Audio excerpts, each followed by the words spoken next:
तर एक महत्त्वाची बातमी, काल रात्री 9 वाजता भांडुपहून कोकणात जायला निघालेल्या गाड्या महाडमध्ये अडकून पडल्या आहेत। महाडमध्ये सीएनजी नसल्यामुळे गाड्या पंपावरच अडकून पडलेल्या आहेत। या गैरसोयीमुळे प्रवासी आक्रमक झालेले आहेत। काही काळ गोंधळाचं वातावरण आहे। ते 20 तास उलटूनही नागरिकांचे प्रचंड हाल सुरू आहेत। 20 तासांनंतरही गाड्या महाडमध्येच आहे। सीएनजी संपलाय आणि त्यामुळे प्रवासी संतापलेले आहेत। मोठ्या प्रमाणात कोकणाच्या दिशेनं आता सागरमध्ये जाऊ लागलेले आहेत, परंतु सीएनजी इथं संपलाय आणि प्रवासी संतप्त झालेले आहेत। 20-20 तास सीएनजी पंपाच्या बाहेर गाड्या अडकून पडलेल्या आहेत।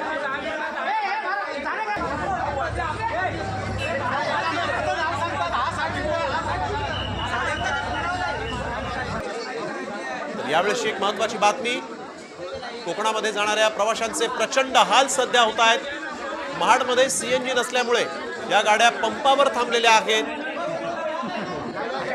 मयूर राणे आमचे प्रतिनिधी आपल्या सोबत फोन लाईन वरून जोडले गेले आहेत। मयूर, काय सद्यस्थिती? नक्कीच पाहायला गेलं तर एसटी ही महामंडळाचा एक गोंधळ आहे, गोंधळ कारभार आपल्याला पाहायला मिळाला आहे। पहिल्यांदा पाहायला गेलं तर ट्रॅफिकची समस्या आहे ती मोठ्या प्रमाणात पाहायला मिळाली। मात्र सकाळी 8 वाजल्यापासूनच महाडमध्ये या गाड्या होत्या त्या एसटी आल्या थांबलेल्या होत्या। मात्र तब्बल 8 तास उलटून गेले आहे, तरी पण तिथे जो सीएनजी आहे तो तिथे पोहोचू शकला नाही आहे। मात्र तिकडचे नागरिक आहेत त्यांची संतप्त प्रतिक्रिया आपल्याला येत आहे। तिथे गोंधळ उडायला पाहायला मिळाला आहे।